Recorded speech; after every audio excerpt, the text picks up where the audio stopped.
Одоогоос 700 жилийн өмнө Солонгосын хойгт 6 удаа нэвтэрч байсан монголчууд 90 оны дундуур амьдралын мөр хөөж Солонгосыг дахин зорьсон. Одоогоор бүгд найрамд Солонгос улсад алдан бусаар 30 гаруй мянган монголчууд ажиллаж амьдарч байна. 10-аад жил болсон нэгэн байхад дөнгөж ирээд хөлөө олоод Солонгос улсад тасаж байгаа нэг хэсэг нь ч байна. Бид амралтын өдөр Түндэмөнд очисон болоод ч тэрөө монголчууд олон байлаа.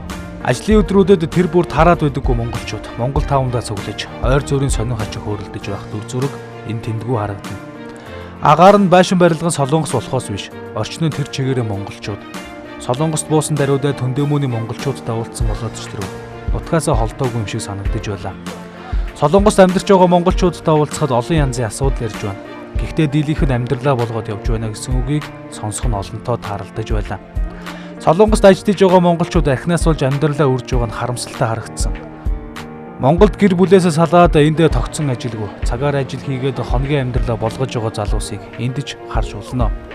Мөрөөдөл тэмүүллийн тухайд хэдэнтэй яриад ч хэрэггүй юм шиг санагдлаа. Хаа газар сайн нь муугасаа илүү байдаг байна. Солонгост байгаа монголчуудын дийлийнх нь гэр бүлээ, үр хүүхдээ бусдаас дутхааргүй нөхцөлд амьдруулахын тулд ажиллаж байна.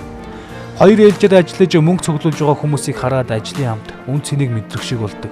Монголд ажиллаж байгаа хүмүүс залхуу гэдэг үгийг Солонгосын монголчуудаас олон сонсч болно. Ажлын байраа хадгалж үлдэх мөнгөний үн цэн гэдгийг монголчууд энэ дээрээ дутхаар нь мэдэрч байна. Ажилгүй бол мөнгөгүй, мөнгөгүй бол амьдралгүй. Ээж аваас энэ нэг амт ингээд хоолны мөнгө хинт сарвахгүй. Ажлаа шударгаар хийн гэдэг монголчуудын нэг дутагдал. Солонгосын монголчууд тэр дутагдлаасаа хормын зуус алдаг байна. Солонгост ажиллаж амьдарч байгаа монголчуудын төлөөллөөс ярилцлага авснаа одоо хүргэе. Камерын өмнө ил гараад байх дургүй монголчууд их байсныг энд хэлэх нь зүйтэй.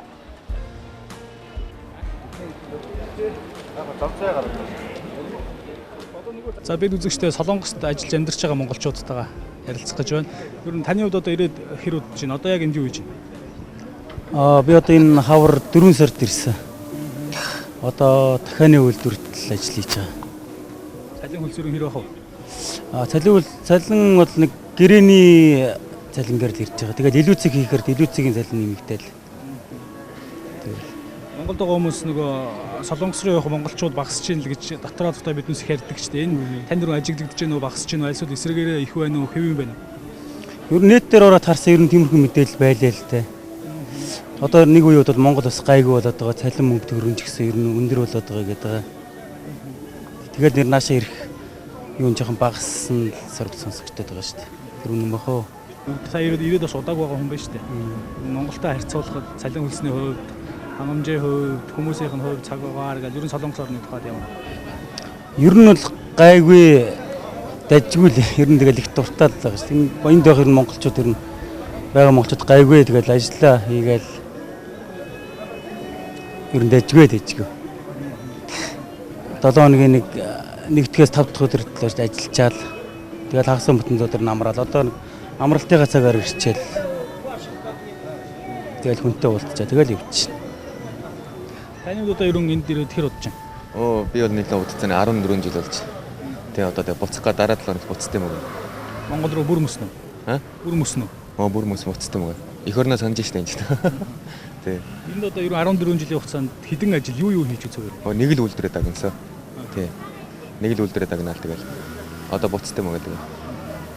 Ер нь Солонгос орны тухай чи бас нэг 10 жил болсон хүн байна. Энэ орны тухай ер нь юу гэж боддгоо? Хүмүүсийн тухай, энэ төлөвлөрийн харьцааны тухай гэдэг ч юм уу, монголчуудын тухай гэдэг. Ер нь бол гайгүй л дээ тэгээд хүмүүсээс шалтгаалдаг юм даа тэгээд.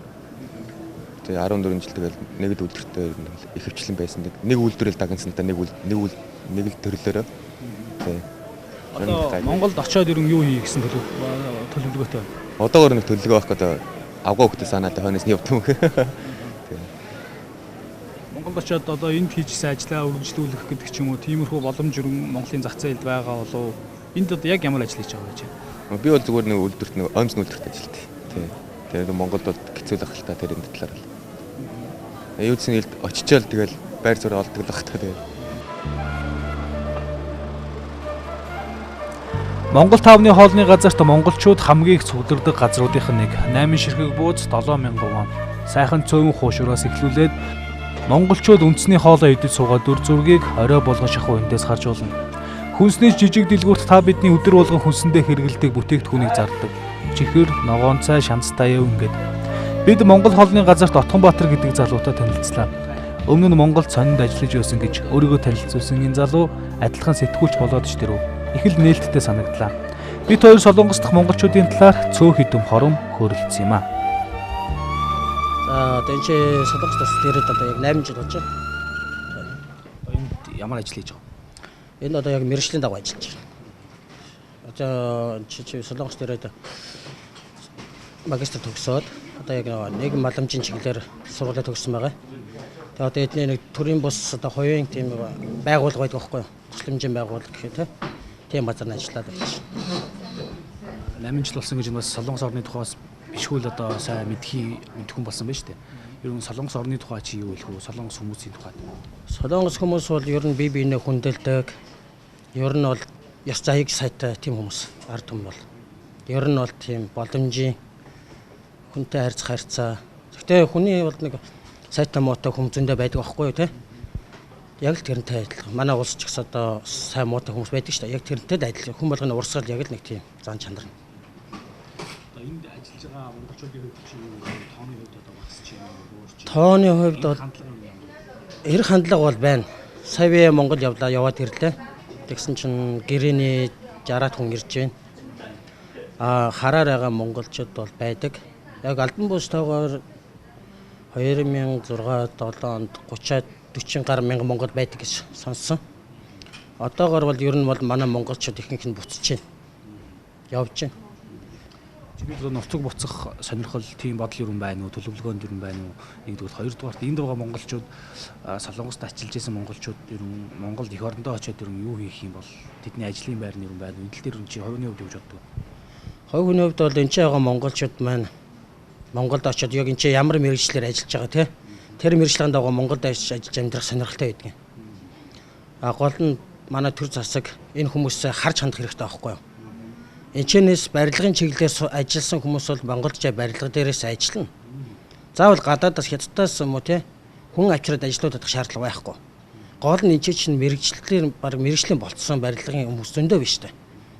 Монголчууд одоо Монголд очиод Монголд барилгын чиглэлээр ажиллах сонирхолтой ч юм уу эсвэл замын газар ажиллаж байгаа замынхан газар ажиллах ч юм уу ерөөсөө ингээл нэг тийм өөрсдийнхөө эзэмсэн мэргэжлийн дагуу ажиллах гэсэн бодолтой гэж байна. Миний бол бодлоор тэгж ярьдэн шүү дээ хүмүүс хоорондоо. Одоо монголчууд солонгосчууд бас юу сурах хэрэгтэй бол гэж чи бодож байна. Одоо олон зүйл байгаа л да мэдээж. Ялангуяа энэ хот байгуулалт, дэд бүтээц. Ер нь чи юуг сурах хэрэгтэй гэж бодож байна? Ер нь энэ хот төлөвлөлт одоо энэ улс орн яаж хөгжиж байна те. Тэгээ хүний хоорондын харьцаа байна. Бие биений хүндж байгаа харьцаа байна. Одоо манай албан байгууллага Монголд ингээд би очиод ингээд албан байгууллагаар яваад бичиг баримт хөөцөлдөг юм амар их бичиг баримт шаарддаг байхгүй. Хүн сурлал ихтэй. Энд ч бол тийм биш байхгүй.